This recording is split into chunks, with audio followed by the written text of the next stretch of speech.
Assalamualaikum warahmatullahi wabarakatuh. Perkenalkan, nama saya Indrayani Rais dengan NPM 073523111005 dari kelas 4 IF 3. Baik, langsung saja di sini saya akan menjelaskan tugas proyek saya, di mana sebelum kita masuk ke tugas proyeknya, terlebih dahulu kita mengetahui soal dari proyeknya. Baik, di sini soal proyeknya itu, buatlah proyek implementasi bebas dengan contoh apapun asalkan tidak menyontek dengan ketentuan. Yang pertama, ketentuannya itu kelas minimal 5, yang kedua objek minimal 10, yang ketiga masing-masing kelas dan objek memiliki atribut minimal 3, 4 masing-masing kelas dan objek memiliki fungsi minimal 3.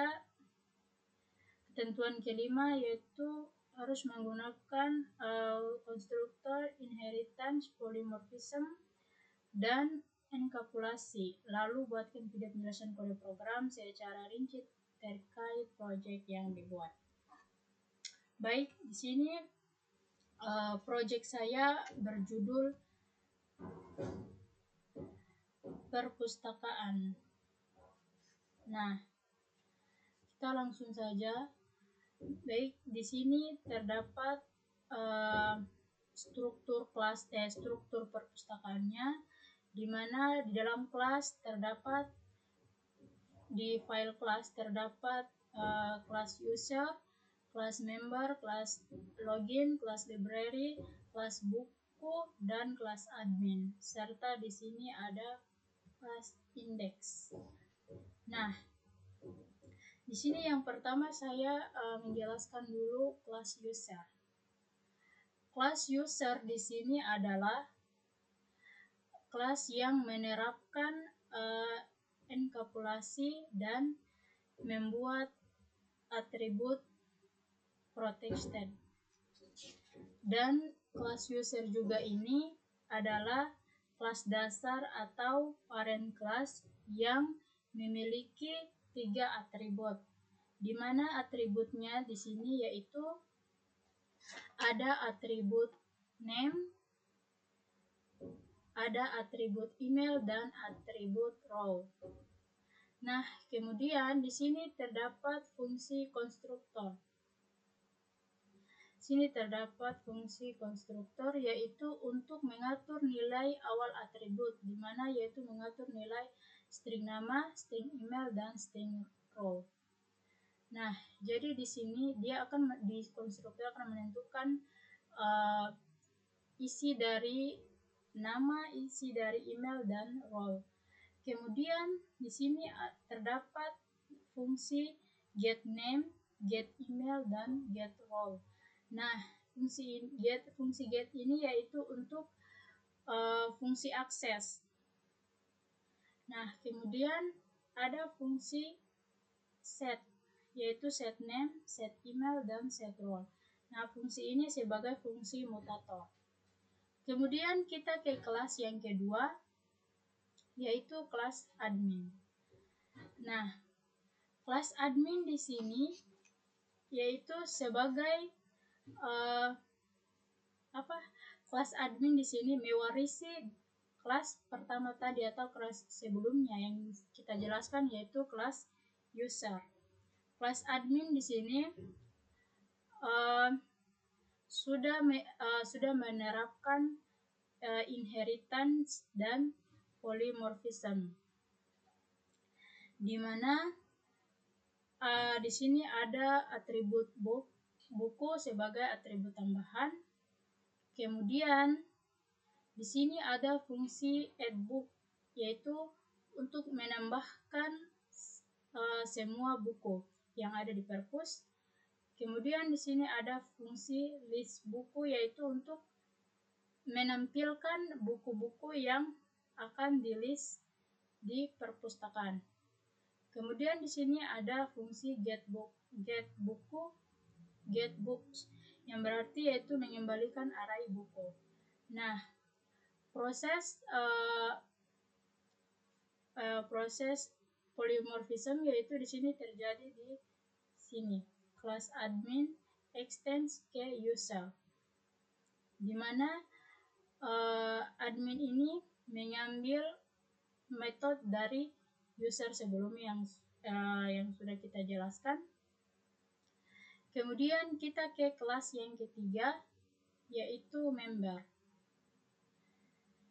Nah, kelas member di sini dia menggunakan polymorphism juga, yaitu di mana kelas member di extend ke kelas member extend user. Nah, yang berarti member ini mewarisi user. Kemudian di sini terdapat borrowed books, yang berarti atribut daftar buku yang dipinjam. Nah, atribut daftar buku yang dipinjam disimpan di sini. Kemudian di sini ada fungsi borrow book, yang berarti menambahkan buku ke dalam peminjaman. Setelah itu di sini ada fungsi return book, yang berarti menghapus buku dari daftar peminjaman. Setelah itu di sini terdapat fungsi public function list borrow book, yaitu yang berarti menampilkan buku yang sedang dipinjam. Nah, kemudian kita ke kelas selanjutnya, yaitu kelas buku. Pada kelas buku di sini memiliki mewakili data buku di perpus. Jadi buku-buku yang ada di perpus akan dibuat di sini, di mana memiliki 3 atribut, yaitu string title, yang kedua string author, dan int year, yang mana title itu sebagai judul buku, author sebagai penulis, dan year sebagai tahun terbit. Kemudian di sini terdapat juga fungsi konstruktor, yang dimana konstruktor ini akan mengatur nilai yang ada di dalam atribut tadi, dimana yaitu atributnya judul buku, penulis, dan tahun terbit. Kemudian di sini ada fungsi get title, get author, dan get year, yaitu untuk membuat data buku. Jadi data bukunya akan dibuat ke dalam ini. Selanjutnya kita ke kelas library. Nah, kelas library di sini kelas ini mewakili perpustakaan secara keseluruhan, di mana terdapat 3 atribut, yaitu ada atribut name, atribut address, dan atribut book. Di mana name ini sebagai nama perpustakaan, address sebagai alamat perpustakaan, dan book sebagai array buku. Kemudian di sini ada fungsi konstruktor juga, di mana konstruktor ini sebagai mengatur nilai dari kelas, di mana terdapat atribut name, address, dan book tadi. Kemudian di sini ada fungsi add book, yaitu untuk menambahkan buku di dalam perpustakaan. Kemudian di sini ada fungsi list book, yaitu untuk menampilkan semua buku yang ada di perpus. Kemudian ada fungsi get name, yaitu sebagai mengembalikan nama perpustakaan. Kemudian kita ke kelas selanjutnya, yaitu login PHP. Nah, di sini di login PHP ini, kelas ini digunakan untuk mencatat aktivitas-aktivitas pengguna atau user tadi. Nah, di sini terdapat 3 atribut juga, di mana atributnya itu atribut user, activity, dan times. Nah, kemudian di sini ada fungsi konstruktor, yaitu untuk menyimpan data login dan waktu. Nah, kemudian ada print log. Ini fungsi print log yaitu untuk menampilkan aktivitas yang dilakukan oleh user. Nah, di sini juga telah menggunakan fungsi private dan public. Kemudian kita ke selanjutnya yaitu class index. Class index ini yaitu untuk menampilkan semua aktivitas yang kita buat di kelas-kelas sebelumnya. Jadi tanpa class index ini maka apa yang kita buat di file kelas ini dia akan tidak timbul atau tidak dibuat objeknya. Jadi dengan file index ini maka objek yang kita buat sebelumnya akan mengeluarkan output sesuai dengan apa yang ada di dalam file kelas. Nah, yang pertama di sini ada ini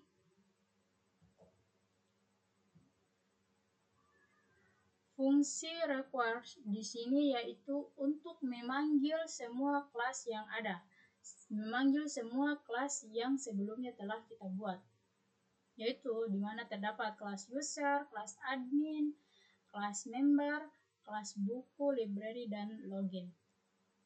Nah, kemudian di sini terdapat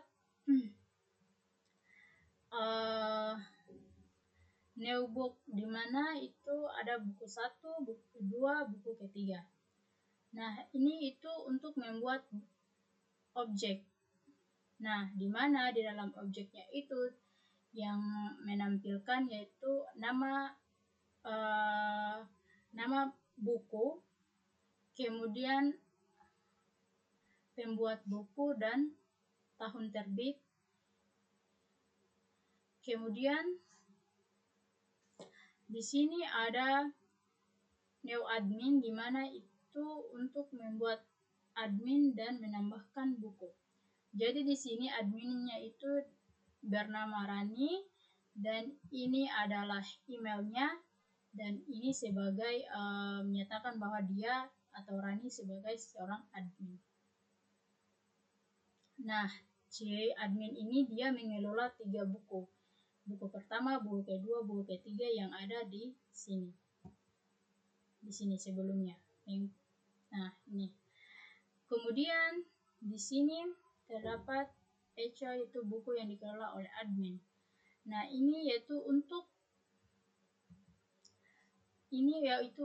menampilkan daftar buku admin. Nah, ini yang akan keluar di outputnya nanti, yaitu buku, nama-nama buku yang dikelola oleh admin, antara lain 3 buku ini tadi. Nah, ini. Selanjutnya di sini ada new member dan borrow book, yaitu untuk membuat member dan meminjam buku. Di mana new member ini sebagai user, nama user yang meminjam buku di dalam perpustakaan. Nah, di sini ada nama Joko, Sari, dan Dewi. Di mana mereka meminjam 3 buku ini, yaitu buku pertama, kedua, ketiga. Kemudian di sini pada bagian ini yaitu untuk menampilkan peminjaman buku menggunakan metode. Nah, kemudian pada bagian ini yaitu membuat perpustakaan dan menambahkan buku. Nah, di sini yaitu perpustakaannya dibuat new library, yaitu perpustakaan kota, kemudian di jalannya itu Jalan Merdeka nomor 1. Selanjutnya pada bagian ini itu menampilkan semua buku yang ada di perpustakaan. Itu dengan ini daftar buku di perpus ini yang akan muncul di outputnya nanti. Kemudian di sini ada bagian terakhir yaitu pada bagian ini yaitu untuk mencatat aktivitas login. Jadi pada bagian ini mencatat keterangan dari misalnya Joko, dia sebagai apa. Nah, di sini dia hanya sebagai login. Kemudian Sari di sini hanya untuk meminjam buku. Nah, di sini Dewi hanya dia juga sama dengan Sari yaitu meminjam buku. Jadi dia pada bagian ini dia mencatat aktivitas-aktivitas yang dilakukan oleh member atau user. Nah, baik untuk untuk kita melihat hasil dari programnya, maka kita run dulu agar kita mengetahui dengan pasti maksud dari program ini. Nah, ini dia. Nah, sini tadi sudah jelas di mana buku yang dikelola oleh admin yaitu Rani. Yang sebelumnya saya sudah jelaskan di mana Rani ini mengelola 3 buku yaitu pemrograman PHP dengan nama penerbit Andi, tahun terbitnya yaitu 2020. Yang kedua, dasar OOP ya oleh Budi, tahun terbitnya 2015. Yang ketiga, logika matematika oleh Citra tahun 1999. Kemudian di sini adalah user yang meminjam buku, di mana ini adalah yang meminjam buku. Joko meminjam buku pemrograman PHP, Sari meminjam buku dasar OP, dan Dewi meminjam buku logika matematika. Kemudian pada bagian ini adalah daftar perpustakaan di kota, yang dimana menyimpan 3 buku yaitu pemrograman PHP, dasar OP, dan logika matematika. Nah, ini adalah aktivitas yang dilakukan oleh 3 user ini, di mana Joko itu login, Sari itu meminjam buku, Dewi meminjam buku dengan lengkap dengan tahun, bulan, dan tanggal serta waktu si Joko ini login, di mana juga Sari meminjam buku dan Dewi juga meminjam buku. Kurang lebih seperti itu program perpustakaan saya. Mungkin jika salah kata atau kurang kata atau kekurangan di dalam program saya. Oh iya, jadi di dalam program ini sudah mencangkup semua ketentuan-ketentuan yang telah diminta pada soal. Baik, itu saja mungkin yang bisa saya sampaikan. Kurang lebih saya mohon maaf. Akhir kata saya ucapkan wabillahi taufiq wal hidayah. Wassalamualaikum warahmatullahi wabarakatuh.